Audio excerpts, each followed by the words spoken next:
Pero Yo hay una secuencia, como hay 11 guiones mezclados en la película, debe venir de uno de ellos. Hay un guión muy claro que dice, vamos a llevar al tipo este, cuando le dicen, you are Texas Cowboy, y él dice, no, Arizona, siempre eso. Dice, vamos a buscar esa muletita, ¿eres de Texas? No, de Arizona, y lo soltamos a un tipo acostumbrado a los grandes espacios en la ciudad. Ese es un tema. Otro, Bueno, la comisaría de policía. El planteamiento básico, por un lado, de la ciudad no es para mí, directamente. Bueno, claro, así, claro. se encuentra fatal en eso, claro, él se encuentra fatal.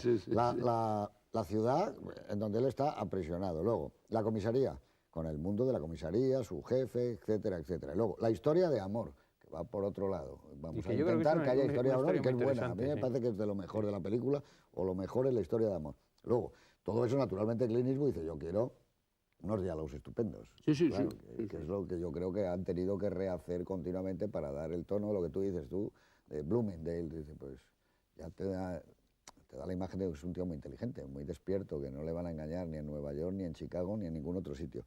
Ahora, toda esa mezcla, a mí me parece que lleva a que la película no está totalmente fija, porque luego hay que darle un toque de modernismo a la película, y entonces, claro, el toque de modernismo es la hierba, hay que fumar, las cosas del LSD, psicodélico, el tipo más o menos neurasténico, y una carrera, que nunca faltaban, entonces, carreras de coches, carreras de motos, esas persecuciones. La de motos no es precisamente Eso es también un poco de la serie B. La serie B, en gran parte, las estructuras dramáticas y de desarrollo se resolvían con una persecución. Pero la carrera de motos yo creo que es de serie C. La de motos es malísima. Nos parece estupendo. No, a mí no me parece ni buena ni mala. A mí es que no me gusta la carrera de motos. No, pero es que esos planos que siempre sabes que montan una pequeña cámara y hasta en Lawrence de Arabia era igual. Es que eso no hay más que ver. Punto de vista y pasada de la moto. En esta película, lo mismo que Bullitt, que tenía una buena carrera de coches. Es que en esta película la carrera de motos está colocado en el clima al final de la película. Se le ha dado una importancia, pues se le ha dado una longitud y un tiempo excesivo, y no es más que una carrera de motos, vamos, peores que muchas carreras de motos que se hacen en cinematografías muchísimo menos potentes. Yo cuando estaba viendo la carrera de motos digo, no podrá ser siempre lo mismo, es que siempre es el mismo juego en paralelo, alguna moto, la otra, la cámara en subjetivo, no sé qué, esos pequeños cosas que hacen.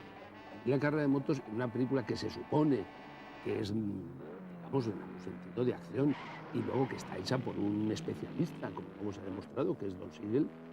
La carrera de motos me parece como si lo hubiera dirigido un director de la tercera unidad. Yo creo que lo ha hecho el director de segunda unidad, que es un tipo que se llama Joe Cavalier. Pero de segunda, ¿no? Incluso de tercera unidad, porque a mí la carrera de motos me parece bastante mala.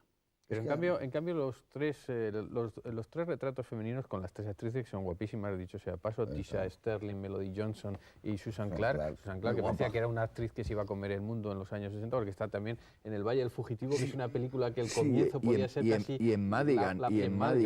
En Brigada Homicida. Era una de esta maravillosa que no tuvo mucha suerte, que se rodó en España y se llama Que viene Valdés. Sí, ahí estaba maravillosa, con Burt Lancaster, un western magnífico para mí, y ella estaba maravillosa en esa película, unos ojos azules. Ella era muy buena, aunque era una actriz rara y un poco bizca, yo creo, ¿no? Tenía una mirada extraña. Pero aquí la utiliza muy en los bien, primeros planos de Susan Clark tiene una mirada entre como asombrada permanentemente y como si fuese un poco miope, da la sensación pero esa que no fija bien esa historia de amor, por otra parte muy espasmódica, que entra y sale, ¿no? Pues es quizás lo más interesante de la película. Salvo su final, ¿eh? Bueno, el final es despedirse y cuando ya no se dice... Del besito y tal, y el plano de helicóptero. Lo más bonito es cuando le quitan las botas. Claro, sí, ese momento está muy bien, que además hay el juego con las botas suyas, las botas de ellas. Incluso hay un momento en esa especie de mirador hacia Fort Tryon Park, que prácticamente repite después, yo no sé si también por economía de localizaciones, al lado de los cloisters, de los claustros al norte de Nueva York, en el que le cuenta un poco las pocos datos personales y biográficos que hay del personaje de Clint Eastwood cuando le dice lo del color rojo. Ahí hay unas bonitas líneas de diálogo. ¿No? Hay un momento en que se abre un poco el personaje de Eastwood con respecto a esa roca que parece extraída del desierto de Mojave, que acaba enlazándose con un beso, que es otra cosa que a mí no me gusta mucho, esos encadenados, que es puerta con puerta, beso con beso, también un poco de estilo televisivo que tiene la película, y es esas dos secuencias secuencias ahí y en el apartamento hasta que ella se pone a cocinar espaguetis funcionan muy bien, incluso con ese jersey rojo que utiliza muy detonantemente en la puesta en escena. De la historia de amor con Susan Clark, a mí hay un aspecto que me gusta mucho y que además está muy sugerido, no está demasiado evidenciado, que es el enfado que ella coge cuando el otro ha hurgado en su archivo y tal. Ha dejado la copa encima.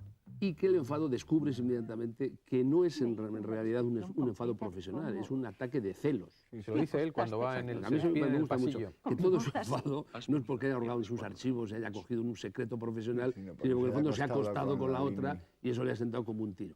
A mí ese aspecto me gusta mucho. Y luego lo que tú estabas diciendo antes de la conversación esa, está bien porque además es una especie de tópico, no sé si es tópico ya decir, o típico de este tipo de películas, que es estas películas que están basadas en un policía cuya obsesión es detener a un delincuente, que siempre no es exclusivamente por razones profesionales, siempre hay un elemento personal, que es el elemento que hace esa obsesión por el policía de detener al delincuente. Y aquí, a mitad de la película, te descubre que evidentemente hubo un motivo personal, que es cuando hablan de la piedad, que él tuvo en un momento determinado de su vida cierta piedad y que efectivamente la mujer aquella sacó un puñal, le atacó, y entonces ya realmente descubres que Clint Eastwood tiene esa obsesión por detener a ese delincuente, no ya por estrictas razones profesionales, sino por absolutas y profundas razones personales, porque en el fondo es una pequeña venganza a un hombre que en un momento en que él tuvo una cierta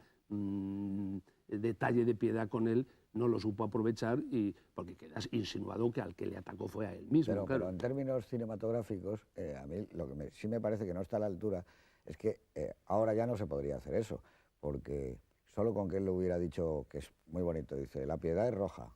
Hombre, ¿y por qué lo dice usted? Y él cuenta una historia, no hace falta que diga ella, eso le ocurrió a usted, ni que él diga. Claro. Es evidente que ya hubiera sido que eso es lo que le ha pasado a él. Y aquí está remarcado. Pero es un énfasis que tiene la película, que es contrario al estilo normal de Siegel, contrario al estilo de la serie B, y que yo creo que en parte es porque se quedaron sin material suficiente para hacer una película de metraje normal, para hacer una película muy corta y que tiene cosas que están como infladas para rellenar y alcanzar el metraje. Una película que dura 90 minutos. Eso que tú dices es verdad, porque ocurre lo mismo en lo que yo decía antes de la historia de amor.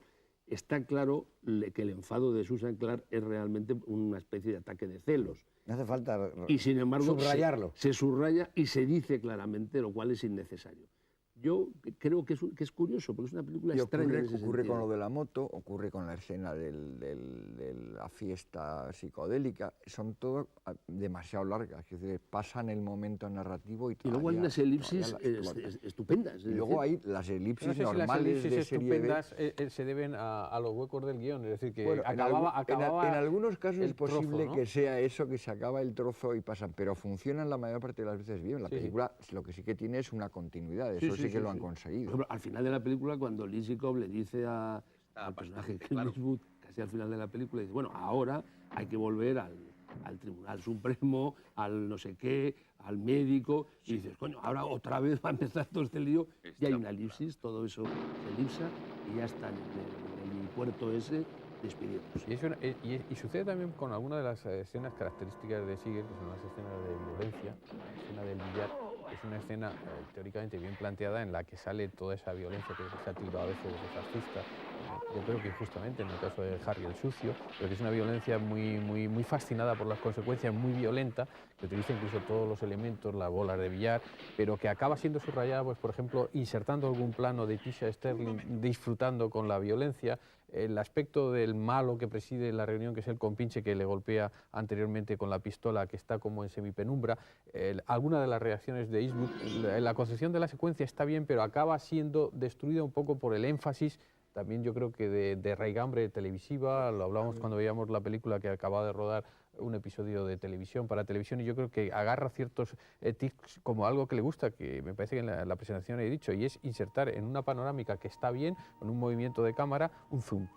Con lo cual te destroza el sentido narrativo y la elegancia del movimiento, por decirlo. Es lo que yo siempre... Fíjate que hasta en la primera secuencia, que es para mí también indudablemente lo mejor, ahí metido también ya un zoom.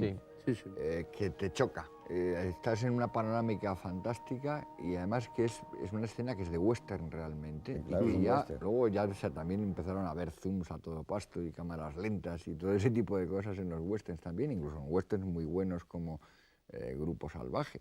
Es que esto es una cosa que contaminó ya de tal manera que se convirtió en... Grupo Salvaje debe ser del 69. 69. También. Sí, entonces, realmente hay ese elemento que dices, aquí esto de repente no pega absolutamente nada. Mientras que, en principio, toda la primera escena es el mismo estilo que tiene Avaricia de Stroheim, con esa escena en la que te muestra el personaje y que te sale el rótulo, así era McTeague. Bueno, pues esto es... Sin pajarito aquí. Así era... bueno, pero con la historia del cigarrillo y el indio, que es muy definitorio, así era Cuba. Y con la historia de que la chica le tiene que decir que después de 3 días que anda persiguiendo, que antes de acostarse se bañe, porque lo cual da un elemento además de cierta suciedad mayor que la de Harry el sucio, en cierto sentido, ¿no?